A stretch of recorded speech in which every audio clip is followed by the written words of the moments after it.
aqui agora a gente vai para ignição estática, né? Então, isso aí, vamos lá.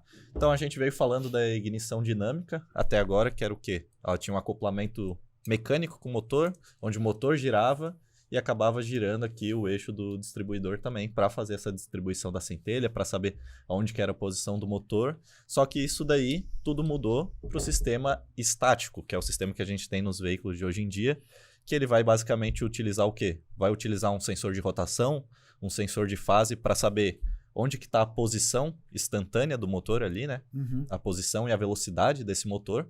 Ele não tem partes móveis. A parte móvel que a gente vai ter vai ser o quê? Uma roda fônica, por exemplo, que fica acoplada ali num virabrequim, num comando. Então, ela fica acoplada ali nesses sistemas. E a gente também vai ter um módulo, geralmente ali em veículos atuais, o módulo da injeção mesmo, que vai fazer essa leitura da posição instantânea do motor e da velocidade dele também, que vai começar a comandar as centelhas. Ou seja, ele não vai precisar de uma distribuição mecânica dessa centelha igual o sistema dinâmico. Pelo fato dele ser estático, e agora o controle ele é 100% eletrônico, né? Basicamente, só vai ter ali a parte móvel, que a gente vai ter a roda fônica, que vai ser captada ali por um sensor de rotação para pegar o sinal ali para saber a posição desse motor, né? E aí é a central que vai fazer essa distribuição de ignição. Isso, não mais o distribuidor. Não né? tem mais a parte móvel aqui do distribuidor, aqui nenhuma parte móvel, não existe mais desgaste, né? Então é um sistema muito mais eficiente do que era antes. Sim. E também ele permite fazer muito mais coisas, né? Um sistema muito mais... A gente fala de ignição dinâmica, mas agora até ia falar um negócio. É muito mais dinâmico. Exatamente. A ignição estática é mais dinâmica que a dinâmica. É porque tu consegue fazer o... A Nazaré fazendo cálculo. Aqui. A Nazaré bugando aqui, né? Mas é uma coisa também que se você procurar muitos materiais técnicos, ele vai trazer a ignição eletrônica como uma ignição dinâmica. Então, por exemplo, você vai pesquisar, mas ignição dinâmica... Pô, lá na live falaram que isso aqui é estático, mas pode ser considerado dinâmico também, pela capacidade dele controlar e distribuir a ignição e também fazer o avanço de ignição. A questão do avanço aqui, ele é totalmente modular aqui, quando a gente tem um controle feito 100% pela central, porque nesses carinhas, a gente vai até comentar um pouquinho depois sobre avanço, ponto de ignição, e a gente sabe que nesses carinhas aqui, esse método de avanço, ele era mecânico. Ele era mecânico, através de vácuo, através de força centrífuga. Então, nesse caso aqui, ele era muito setado, ele tinha suas limitações. Agora, com a central, a gente consegue dar centelha no cilindro em qualquer momento que a gente quiser ali do funcionamento do motor. Tanto para injeção quanto para ignição, tem um mapa específico dentro da central que vai trabalhar só com a ignição. Exatamente. Daí vai pegar a temperatura do motor, temperatura do ar, vai pegar a carga do motor, vai pegar uma série de parâmetros para fazer a melhor correção ali de ignição do veículo. Né? Exatamente. É isso aí. Fechou, Stanis? Vamos dar sequência. E os tipos de bobina a gente já comentou na live anterior. Então, para saber os detalhes, por exemplo, dessa bobina individual e dessa aqui que vai fazer, né, a distribuição ali para os 4 cilindros saindo de uma bobina somente, então acompanha a live anterior. E aqui, então, a gente vem para a ignição estática com centelha perdida, certo, Stanis? A gente trouxe aqui uma imagem somente para exemplificar para vocês com centelha perdida. Então, eu vou olhar aqui pro lado aqui na tela para ficar fácil para eu conseguir passar o mouse aqui na imagem. Então, por exemplo, com centelha perdida, aqui eu tenho alimentação positiva entrando nesse pino do meio aqui. E essa alimentação positiva ela é distribuída aqui tanto para a esquerda, quanto para a direita. E aí, esse ponto aqui, ó, esse aterramento que eu tenho aqui, esse aterramento aqui, é o controle que a gente tem lá da unidade de comando do motor. Então, quando a unidade de comando do motor aterra ali, por exemplo, esse terminal aqui, ó, quando ela aterra esse terminal, como eu tenho positivo aqui, então eu tenho o carregamento do primário aqui, com esse terra fechado, que a unidade de comando do motor está controlando esse terra aqui. O que acontece? Nesse momento aqui, eu estou carregando o primário, que ele vai ser responsável pela centelha nos cilindros de número 1 aqui e no cilindro de número 4. Então, isso aqui a gente fala que trabalha com centelha perdida, porque uma centelha vai acontecer. Então, eu tenho, por exemplo, cilindro pistão 1 e 4 e tenho pistão aqui 2 e 3. Certo? Então, são pistões, né? A gente fala de cilindros gêmeos, né? Então, eu tenho aqui 1 e 4 e 2 e 3. Então, por exemplo, quando o cilindro 1 e 4 eles estão subindo, se eles estão subindo o cilindro 1 e 4, um está no momento de compressão para ter a centelha e o outro está subindo no momento de escape para soltar os gases para fora para o escapamento. Então, nesse momento aqui, eu tenho a centelha no cilindro 1 e eu tenho a centelha no cilindro número 4. Só que o que acontece? A centelha que vai ser aproveitada é a do cilindro 1. O cilindro de número 4 é uma centelha perdida, que vai ser no momento de escape. Não acontece nada. Não vai acontecer nada. É por isso que tem o nome de centelha perdida. E aí, quando a gente falar na live, que vai ser, se eu não me engano, a 5ª live de ignição, certo, Stantes? A gente vai falar sobre secundário de ignição, a gente vai comentar um pouquinho das particularidades para identificar quando a centelha acontece no cilindro que vai ser aproveitada de fato a centelha e no cilindro com a centelha perdida. A gente vai trazer mais na próxima live essas características aí. Beleza, pessoal? Então, voltando aqui para a imagem, a gente tem aqui o carregamento do primário. Quando a unidade de comando do motor soltar aqui esse aterramento, cria-se esse campo eletromagnético em volta do primário de ignição, e ele é transferido para o secundário de ignição. E aqui no secundário eu tenho muito mais espiras, conforme a gente comentou lá na primeira live, né? E aí eu tenho a dissipação aqui de energia, que ela vai percorrer aqui internamente na bobina, vai sair na bobina pelo cabo de vela, vai entrar aqui na vela do primeiro cilindro, vai percorrer aqui o cabeçote do motor. Isso é a ilustração do bloco, né? Essa parte cinza. Isso, aqui embaixo é a ilustração do bloco. O bloco está aterrado aqui também. Então a centelha ela vai acontecer assim, pessoal. Vai sair aqui, vai percorrer o bloco, correto, Stantes? E vai voltar por essa vela aqui, ó. E ele volta no sentido contrário. Ele volta no sentido contrário. Ele vai do negativo para o positivo da vela, assim que a gente costuma falar. Exatamente. Então acontece esse fenômeno aí, né? Muitas pessoas acham que, por exemplo, quando tem ignição, por exemplo, ela divide aqui no meio, uma parte vem para cá, outra parte vem para cá e dissipa diretamente no bloco, né? Mas acontece, é como se fosse o multímetro ali querendo buscar outra ponteira num circuito, né? Por exemplo, vou testar uma resistência elétrica do circuito, se eu boto o multímetro aqui de um lado, a ponta do multímetro, e eu boto aqui a ponta do multímetro do outro lado aqui, ele sempre vai, a tensão, a corrente elétrica, ela sempre vai tentar buscar a outra ponteira do multímetro para fechar esse circuito aqui. Da mesma forma, acontece aqui... A corrente tem que ter um sentido e ela tem que ter uma direção. Se ela não consegue sair do mesmo lugar, né? Ela tem que voltar para algum lugar. Então. Isso, exatamente. Da mesma forma, acontece no cilindro 2 e 3. Então, quando tem o carregamento aqui, acontece a energização do primário de ignição responsável pela ignição dos cilindros 2 e 3 e vai acontecer da mesma forma. Sai de um lado, passa pelo bloco e volta pelo outro. Tanto que se você testar lá com o osciloscópio, quando você for fazer o teste, você vai ver que em um momento, quando você coloca lá a sonda de indução para você captar o sinal, de um lado você vai pegar o sinal correto, de acionamento de disparo para cima e tal, e do outro o sinal vai estar invertido. Então é justamente porque é esse fenômeno que acontece aí. Isso aqui é legal para você saber, para ter essa teoria, para identificar como funciona no carro, e às vezes a gente acha, mas o que eu liguei de errado, por que o sinal está ao contrário? Então você está pegando justamente a corrente de retorno ali, né? Eu vou pedir pro Anjo, a gente fez um vídeo, pessoal, só que esse vídeo ele tá com o áudio um pouquinho ruim, né, Stantes? Que a gente estava gravando na garagem, bastante vento, tudo. Vou pedir... O pessoal vai entender o que é o vento de Florianópolis o que é o agora. Vento? Tá vendo? E aí... Rapaz, aqui venta, viu, filho? É inacreditável. Se empinar a pipa, é aqui o lugar.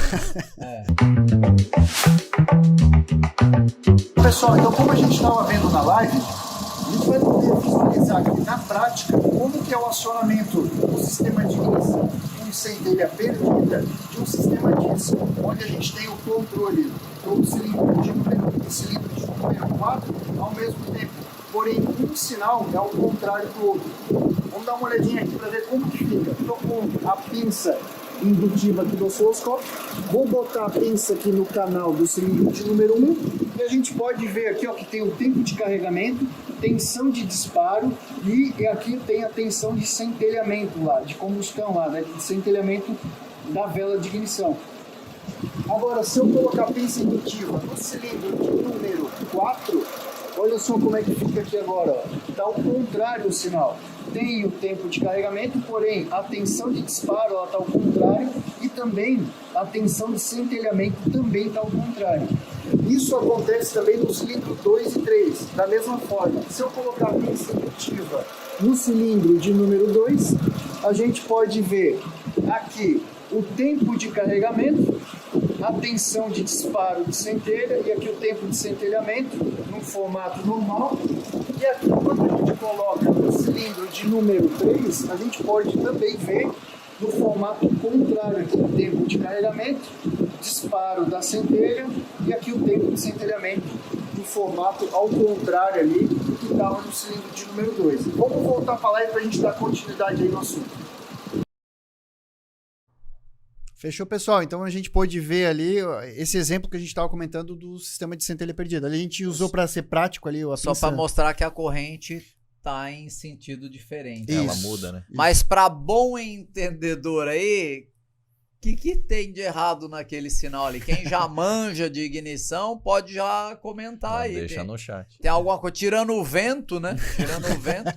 Então o objetivo é a gente aprender a analisar aquele sinal, né? Porque isso é fundamental, como a gente falou no começo. Cara, motor falhando. Se fosse chutar, eu ia dizer que era problema de ignição. Claro, a chance de acertar mais é problema de ignição. Inclusive, a gente vai usar esse carro aí para exemplificar umas coisas legais que a gente vai fazer em campo e trazer na aula de número 4 e número 5. Nas últimas aulas nós vamos até ter simulação aqui, né, com aquela máquina. Isso, vamos trazer a gente vai trazer uma máquina que ela pressuriza, né? A gente consegue botar o ar comprimido ali simulando a pressão dentro do cilindro. Com a vela de ignição, daí a gente vai fazer uns testes bem legais. O Thiago tá dizendo que tem um encurtamento de centelha. Que papo estranho é esse, Thiago? Ó, o Thiago tá ligado aí, hein? Encurtamento. O que é encurtamento de centelha, pessoal? Pra quem não sabe, não perca as próximas aulas, né? Deve ser grego pra alguns, né? Pra quem sabe, já tá acostumado. A ideia é toda aquela base, né? Você pegando toda essa base, por exemplo, isso aqui é bem legal você saber por que o sinal fica ao contrário. Então, né, agora, você assistindo a live já tá por dentro do que acontece aí. E vamos fazer um diagnóstico bem legal em cima desse carro. Pra bom entendedor, se o sinal tiver ao contrário, não tem problema nenhum. Uma vez eu vi um instrutor famoso, né, analisando o sinal ao contrário, só que ele não percebeu que estava ao contrário. Então dá pra ver que ele não estava entendendo muito, que ele estava olhando, o sinal estava invertido e ele analisando. Falei, rapaz, acho que o rapaz não estudou o básico, que é o básico, né? Tem que estudar o básico. Sabe o simples. Só comentando um pouquinho sobre a questão do sistema de centelha perdida, a gente comentou até na live passada que ele é um sistema já que está entrando em desuso aí, né? Uma das coisas que a gente mais tem atualmente é o controle realmente individual das bobinas. E é um sistema que a gente está entrando em desuso. Um dos carros atuais que a gente tem hoje, que ainda utiliza esse sistema, vamos ver se o pessoal acerta aí no chat, qual carro atual que vende no mercado hoje, 0km, que está utilizando esse sistema aí de centelha perdida. Se alguém puder comentar na live aí, pessoal, né? Quem ainda, né? Qual carro que ainda utiliza uma bobina desse tipo aqui, do tipo diesel aqui, né? Que ela faz a distribuição de ignição e somente uma bobina só, né? Exatamente. Um dos exemplos que é recente aqui que a gente tem é o Fiat Mobi, né? O Fiat Mobi é um desses veículos aí, que eu vou entrar aqui na plataforma agora para mostrar para vocês como é que é o esquema elétrico dele. Que ano que é esse carro, Stanis? Esse aqui eu entrei num 2020, mas tem mais recentes também com esse sistema de centelha perdida. Então aqui, ó, a questão do Mobi, entrei aqui no diagrama elétrico dele e a gente consegue ver aqui, ó, aqui na direita, temos a bobina de ignição desse jeito, uma bobina DIS com 3 terminais, né? Um terminal dela, o terminal 2 aqui, ele sobe aqui. Vem alimentação positiva via relé principal, através do fuzil F22 ali. Que é bem aquele desenho, né? Parecido com o desenho da centelha perdida que a gente trouxe ali. Né? Isso, exatamente. E aqui, ó, os 2 outros pinos, eles vão para onde? Eles vão lá para a central do motor. Então, pino 1 e 3 é o controle da bobina do 2º e 3º cilindro. E o outro fio é controle da bobina do 1º e do 4º cilindro. Por que é cilindro gêmeos também, né? Por que ele não dá no cilindro 1 e 2, por exemplo? Porque pensa, tem um cilindro que ele está comprimindo, é para dar ignição, mas se fosse no cilindro 2 ou 3, por exemplo, ele poderia dar centelha ali numa fase de admissão, onde ele está admitindo ar e combustível. Então, pensa tu dar uma centelha nesse momento. Por isso que ele vai fazer a centelha perdida no 1 e 4, no 2 e 3, para não ter esse problema. Perfeito. Porque quando é no 1 e 4, um está comprimindo, o outro está lá, final da fase de exaustão não vai dar problema nenhum. Exatamente. É que nem nos sistemas de injeção, quem tá acompanhando as lives de injeção, as primeiras que a gente fez sobre o sistema de combustível, a gente fala de sistema de injeção banco a banco, ou semi-sequencial, que é justamente isso aí também, né? Injeta combustível no cilindro 1 e 4 e no 2 e 3, né? Para já na próxima fase ele já sugar a gasolina ali e não ficar muito tempo condensando. Isso aí a gente chegou a comentar. A gente chegou a comentar, exatamente. Voltando aqui no celular, ó, questão da análise do sinal, igual a gente comentou ali, o que tinha de errado no sinal. Na plataforma Doutoria aqui, uma funcionalidade nova, para quem não sei quem é assinante aí e não viu a funcionalidade ainda, a gente pode clicar aqui em cima do nome do componente. Isso aí ficou bem legal. Isso aí facilita demais o dia a dia. Facilita certinho, ó, não preciso abrir nada. Clico em cima do nome bobina de ignição. Vou lá, oscilogramas e testes, bobina de ignição. E aqui eu consigo ver a tensão do primário versus a tensão do secundário.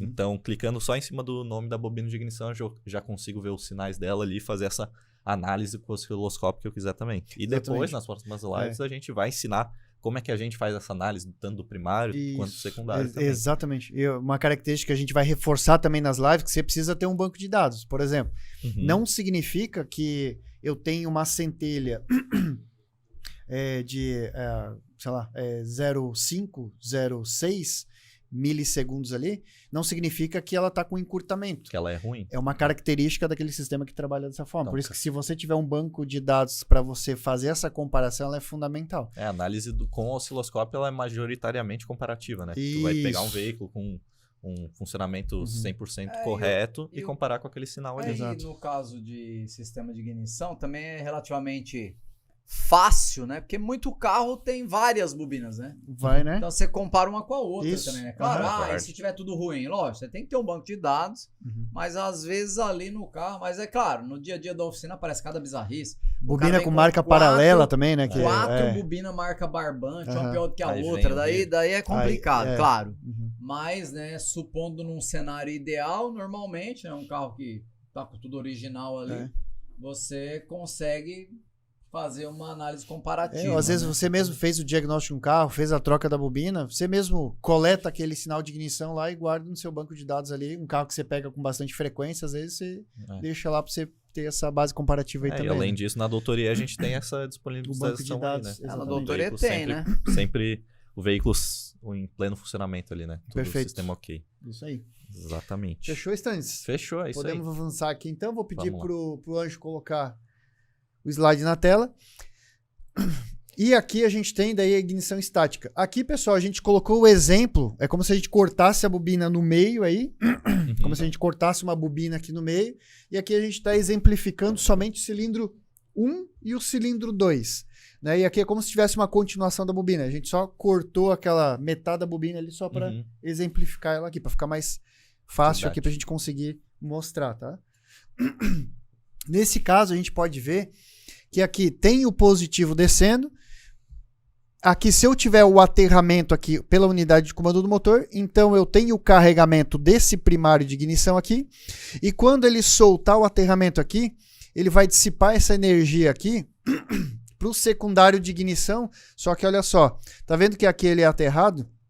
Nesse caso aqui, o secundário de ignição, ele vai dissipar energia somente para o cilindro de número 1. E aí depois... Opa, deixa eu voltar aqui. E aí depois ele vai utilizar esse aterramento aqui para fazer a dissipação de energia dele. Então, nesse caso, é uma bobina que trabalha com centelha específica para aquele cilindro. Então, é a centelha sequencial, né? Então, ela vai ver qual que é o cilindro que vai precisar, que está no momento de compressão, para daí fazer o acionamento da centelha somente para aquele cilindro lá. E aí eu tenho bobinas do tipo COP, que são bobinas individuais para cada cilindro, que elas vão poder fazer esse acionamento aí individual para o cilindro, de forma sequencial.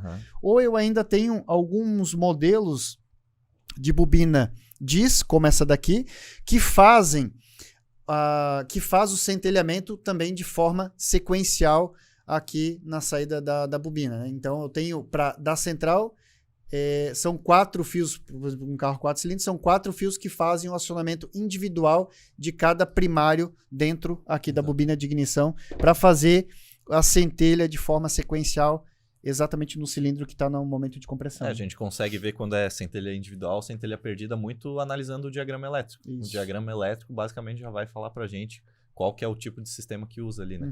Então, por exemplo, posso entrar aqui no carro já? Então, por exemplo, a gente tem um veículo que é o C3, aqui 2015, 1.6, eu vou entrar nele aqui no diagrama elétrico e vou mostrar uma particularidade para vocês. Estão entrando aqui na injeção, vamos aqui na próxima página. E na próxima página a gente sabe que esse veículo aqui ele tem 2 modelos de bobina. Então ele tem um modelo de bobina, que é esse modelo de bobina régua aqui, que a gente fala também comumente, né? Então aqui nessa bobina, cada um desses conectores ali, conector do 1 ao 4, é um controle individual de um cilindro. Mesmo que é uma coisa só, né? Mesmo que é só um conjunto de bobina ali, né? Ele ainda assim tem o controle individual. Então não é centelha perdida aqui se a gente for analisar o diagrama. E aqui também ele tem outro tipo de bobina, que seria a bobina do modelo COP, igual essa que a gente trouxe aqui na live hoje, que seriam as bobinas individuais. E uma coisa que a gente vê bastante no suporte, por exemplo, digamos que você está com aquela bobina régua que faz a centelha de forma sequencial para cada cilindro. Uhum. Quando eu tenho um problema no secundário específico ou no primário de ignição, mais no secundário, né, os problemas que a gente mais pega ali, você precisa descartar a bobina completa. Você não consegue trocar somente a bobina individual como essa daqui, que você tem uma bobina individual para cada cilindro. Só que uma coisa que a gente percebe no suporte, por exemplo, dá um problema na bobina de número 2, por exemplo. Cara, mais algumas poucas semanas ou meses começa a dar problema nas outras também. É que nem o farol do carro, a lâmpada do farol, né? Você trocou do lado direito, dá mais algumas semanas ou meses, do lado esquerdo queima na sequência. Mas quando você vai trocar a tua, você que entende isso, você pede pra trocar as duas ou você troca só que queimou? A lâmpada? Eu peço pra trocar uma, mas eu compro uma pra deixar de reserva no porta-luva, que eu sei que a outra vai queimar. Cara, usa até o final. Sabe, como eu sou um cara preguiçoso, velho, eu peço pra trocar as duas. E os caras até estranham. Você quer trocar as duas? Como assim? Eu falo, cara, eu quero, porque só o meu tempo de eu vir aqui de novo. Mas é verdade. Aí o cara estranha. Fala, cara, mas ninguém troca as duas. Fala, cara, ninguém troca as duas. O cara só troca a que tá estragada. Daqui, sei lá, um mês ou vai mais, queimar né? outra. Ele vai vir trocar a outra. Então, claro. Isso é grande. Pode ser que isso não aconteça, mas estatisticamente é o que vai acontecer. Pega e troca as duas. No caso das bobinas aí, às vezes, dependendo do jeito que for, você consegue ver que a outra tá estragando também. Isso. No osciloscópio você consegue ver que tem alguma coisa irregular no sinal. Às vezes dá pra ver. Você já antecipa, aqui vai dar problema. Já dá pra falar pro cliente, vai dar ruim com essa bobina ali. Então é isso que é nesse nível aí que a gente vai chegar, né? E outra coisa também, né? Às vezes algum problema mecânico naquele cilindro ou na vela, ela pode antecipar um problema na bobina e não necessariamente você precisa trocar as 4. Por isso que você precisa fazer um diagnóstico, né, amplo ali. Por que queimou aquela bobina? Ou, por exemplo, dependendo da quilometragem também, uma bobina original recentemente queimou, não, vamos analisar o que está acontecendo aqui. Pode ser alguma influência de funcionamento daquele motor que está precocemente queimando aquela bobina lá. Então, né, o diagnóstico ele precisa ser um pouco mais amplo nessas situações aí. A questão de funcionamento do motor tem muita coisa que uma influencia na outra, né? Então, uma coisa com problema pode acarretar vários outros problemas. Exatamente. Então, por exemplo, é uma coisa que a gente fala, por exemplo, tem um desgaste específico para aquela vela de ignição, analisa como que está o sistema de combustível para aquele cilindro também.